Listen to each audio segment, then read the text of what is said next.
to Woodford County Library's Hometown Highlights, a proud part of the What's Up Woodford Network. This podcast is all about celebrating the unique people, places, and stories that make our community one of a kind. I'm Heather Plunkett, and today we're celebrating Women's History Month by exploring the incredible contributions of women in Woodford County's history. Plus, we're thrilled to introduce our new local history librarian, Cheri Daniels. Now, March is all about recognizing the achievements of women, past and present, who have shaped our world. Here in Woodford County, women have played key roles in education, journalism, business, and civic leadership. From the trailblazers of the past to the women making history today, we have so much to celebrate.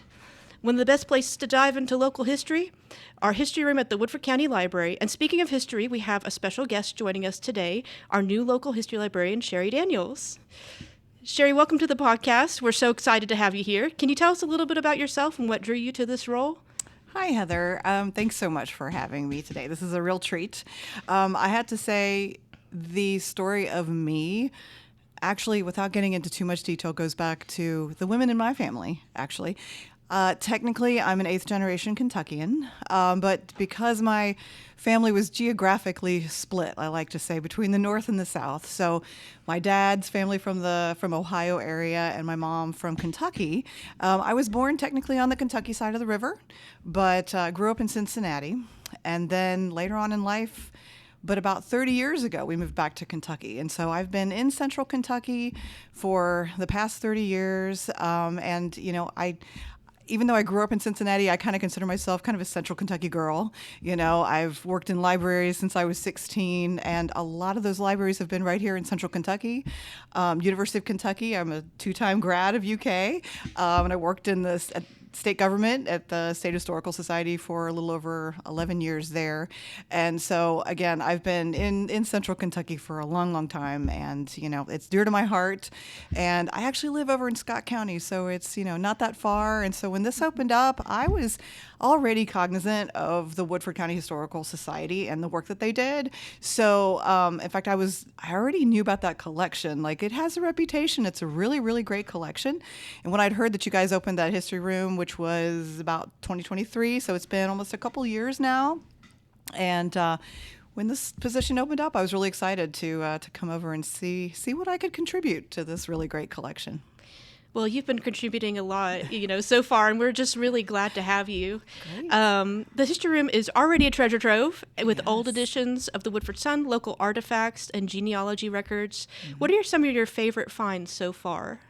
I think the biggest surprise when walking in the door, you know, learning a new collection, you know, because it's in the library, a lot of people think that we have a lot of books, which we do, a lot of history books, you know, published about a lot of Kentucky and pre-statehood things, as well as obviously Woodford County. But because Woodford Historical had been collecting a lot of family information and local history information, there's a huge collection of vertical files, which is really amazing.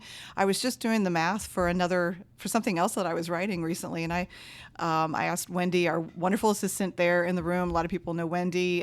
You know, I asked her, I was like, do we know how many files we have? Because there's, you know, really large cabinets full.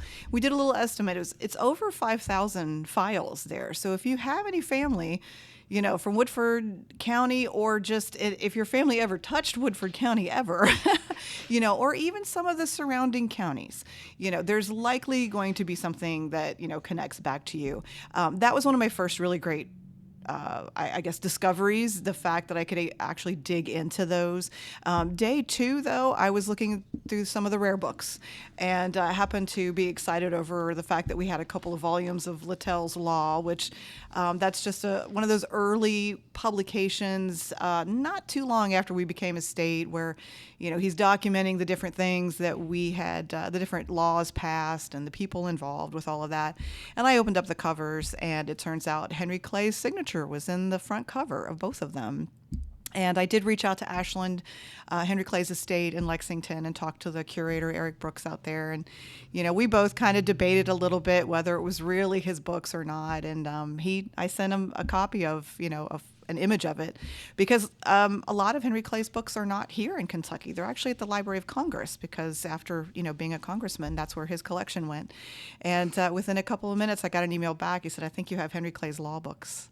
So that's a really, really great find, like day 2 that I discovered. So I'm always digging in and finding some really cool things. Yeah, Cheri, that is just fantastic. Just to have something of that importance here, just in our little town. Right here. So that's great. So, since it's Women's History Month, have you come across any standout stories about women in Woodford County history? It's funny. I'm still learning, digging into Woodford County history in general. And actually, the books that I found that were Henry Clay's, that had Henry Clay's signature in there, that actually tied me back to a woman. I actually was very intrigued by the fact, why would we have Henry Clay's books right here in Woodford County? And I didn't really know his connection to Woodford County. And I've asked a few people in the community, I tell this story and I've asked them, I'm like, do you know what Henry Clay's connection to Woodford County is? And they were like, I don't really know. And so I started looking at this, and it turns out that when Henry Clay was a boy, his father died in Virginia, and his mother remarried to a man by the last name of Watkins. And it was Henry Clay's mother and his stepfather who actually moved into Woodford County and into Kentucky first, before Henry Clay ever got here. So for those of you familiar with the Amsden building on the corner, that's where their tavern was for many, many years before it burnt down. And so the reason those books may actually be here is because his mother happened to live in town, and he had other half siblings in Woodford County as well. So finding something that belonged to him is actually not really a surprise. But once again, it ties back to some of the women. I did want to kind of highlight one other little piece of women's history that I just recently found. There was one of the Woodford County files that we have. There was a Register of the Wednesday Club, which is this little journal that was recorded back in 1907, 1908. And it was this club of women that got together on a regular basis, and they talked about books, and they talked about politics, by the way, and they even they have notations in this little journal about whenever they were reading books or they had a little collection of books, they would donate them to the home library. So they mentioned the library in their little journal. And I think that it also ties a lot to the civic engagement that women were participating in leading up through suffrage into trying to obtain the vote, because they do make quite a few references to their own political involvement. And in fact, when the Sullivan Law, which was an educational law for Kentucky they were trying to pass in 1908, this club decided they were going to send a telegram to the legislature that was trying to detail their support of this law. So, they're getting more and more involved. And I think that's actually an important part of the suffrage movement that we forget, is that leading up to that vote, it wasn't just about marching. It was also about women rising up and being more involved wherever they could find a place.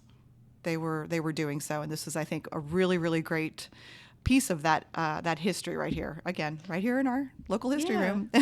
And you actually brought this little journal in with you. It's kind of a small leather-bound journal, little cracked at the edges, and then a bunch of cursive handwriting that is hard to read. And it does have a list of all the members in there. So if you think one of your ancestors might have been participating here.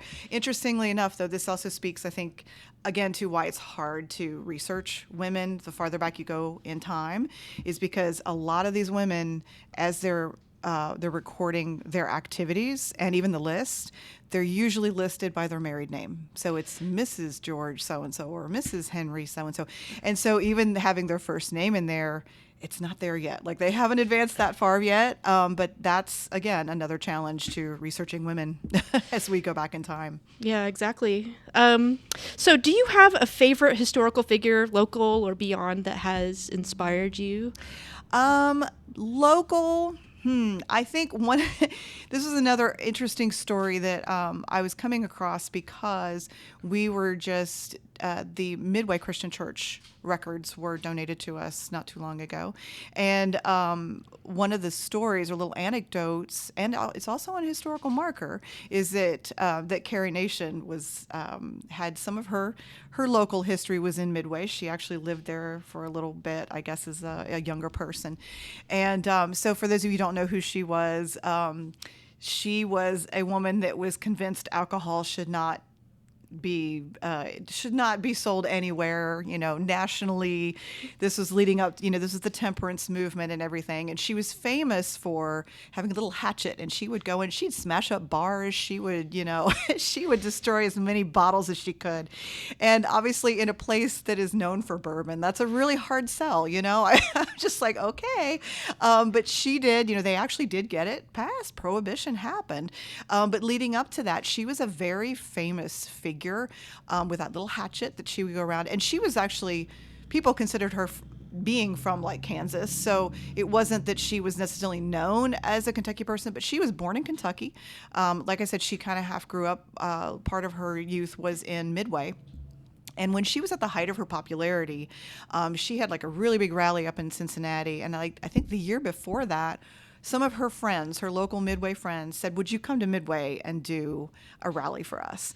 And she did. I mean, as famous as she was, she remembered her Woodford County roots, and she came back and she gave apparently a very successful and well-attended speech to try to stir everybody up to try to get rid of alcohol. That didn't last long in America, but but anyway, yeah. I think it was a very interesting. I love that she, as a woman, even though I'm sorry, I'm not a teetotaler myself. As much as I love tea, I am not. I drink occasional wine myself, and I have to say, she started that kind of movie. She got that passionate over a loss in her life and the pain that she endured. And so she took that pain and she pivoted it into a way to where she thought she could make the world a better place. And that drove a lot of the passion for what she believed in and what she was doing. So. Wow, well, that's a really interesting story, and Woodford County roots and all. So, do you have any advice for anybody who wants to research their own history? For example, if they wanted to come into the history room, what should they expect? Yes.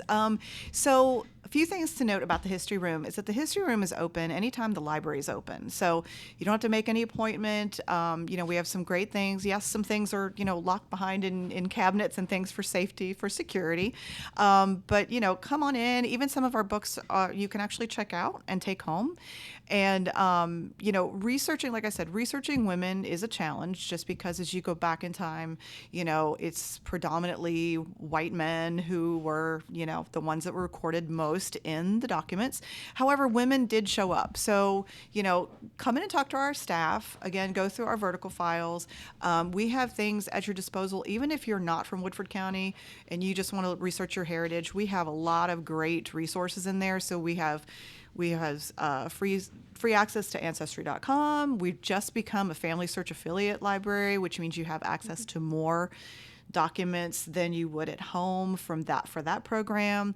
We're also going to be teaching a lot more about the different resources and even, researching women and that kind of thing.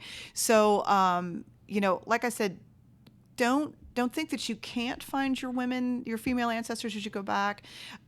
They're there. Marriage is a big one that they show up, but they also, they were heirs in probate records. They were named in indentures. They were named on deeds, even if they were just the spouse. It didn't, that wasn't that they necessarily were the owner, but they were showing up in those records. And sometimes you may have to just go outside, think outside the box a little bit when you're searching for those women, but they're usually there. And sometimes even just researching other family members can help tie you back to the women, so there's a lot to do. Oh, and just also another little plug, we're about to, I'd say in the next couple of months, we'll be announcing that we're going to have our digital legacy lab will be opening so that you can come in and preserve some of your own history. This is made possible by a monetary donation from Woodford Reserve, which you guys may have already read in the newspapers, and we're really excited. That's coming, it's taking shape, and it's really coming together. So we want to also encourage people, especially women, to, document your own history too. I mean, write about it, record it, even audio, record it, whatever, preserve your history as well, because that's super important. Yeah, absolutely. So before we wrap up, let's take a moment to appreciate the women making history today in our community. Whether it's our educators, leaders, or everyday heroes, Women's History Month is the perfect time to recognize their impact. Thank you, Cheri, for joining us and helping us preserve Woodford County's rich history. Thank you. Thanks for having me. Okay, and that's it for this episode of Woodford County Hometown Highlights. Be sure to visit the library's history room and stay connected for more stories about the people and places that make our county shine. Until next time.